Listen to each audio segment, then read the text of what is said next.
City plagued by mismanagement. New York City Mayor Bill de Blasio delaying the start of in-person school again. Again, he did that today, as nearly half of high-earning residents are considering leaving. That is according to a new poll by Siena College. Here now is Steve Forbes, Forbes media chairman.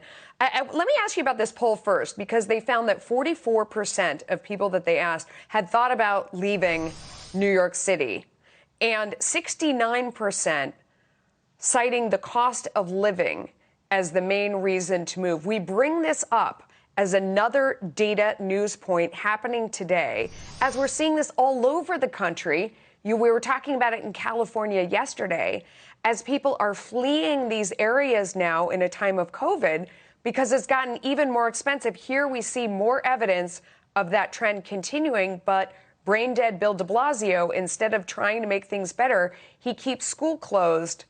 Another reason for people to leave. What are your thoughts?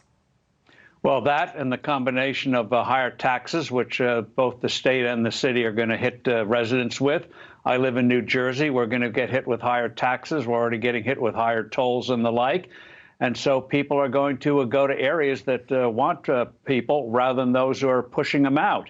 And in New York City, it's not just the cost of living, it's the quality of life. You mentioned schools that are not functioning, streets that can't handle the homeless. The streets are getting more and more potholes and the like.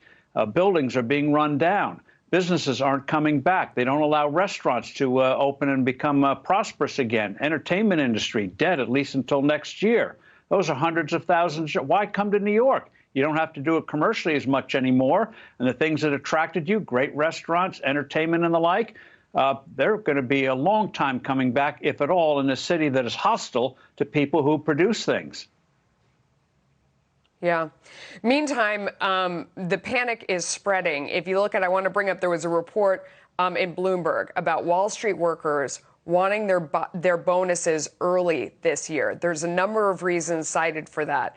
One of them has to do with this idea. I mean, you heard Jamie Dimon telling JP Morgan workers across the country he wants a certain level of staff back in the office by the end of the month. Let's get back to work. Hoping that, maybe it starts a trend to start opening things back up. One way to get people back, give them their bonuses early, but also there's big concern about a potential Joe Biden win and what that would mean for taxes in the new year. So folks want to get paid this year, their bonus, as opposed to waiting until January 1st, when they would potentially have to pay in a new tax regime. So once again, here we have taxes impacting directly how people behave. Are you surprised? Not at all. This is a form of insanity. This kind of thing, raising taxes on the like, letting conditions deteriorate, have people move out. We saw this in the 1970s, took a couple of decades for the city to really come back to life.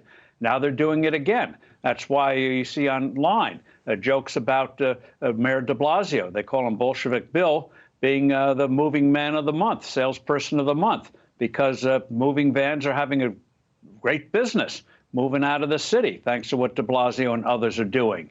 And so they don't learn. And so that's why I think it's not going to help us now. But in the next couple of years, you're going to see an eruption of election changes in states like California and other parts of the country where people are saying, you had your chance to govern. You made a mess of it. Look what's happening to the cities. Look how you managed our forests. Yeah. We want a new way of doing things. You can't do it. We're going to try somebody else.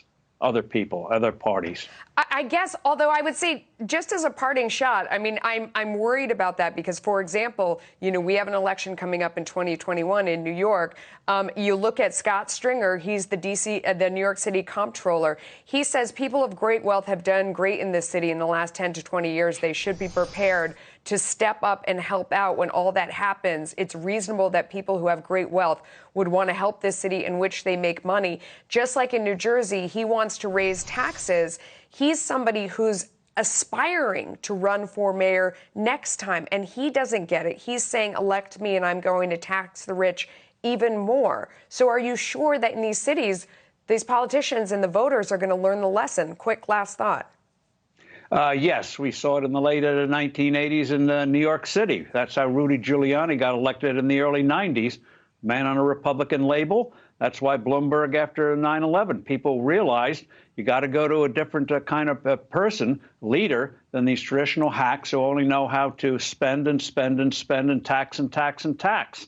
And so, yeah, Stringer may run for mayor, but he's not going to have much to govern, and he's going to be begging Washington for a bailout for the mistakes he and de Blasio are making now.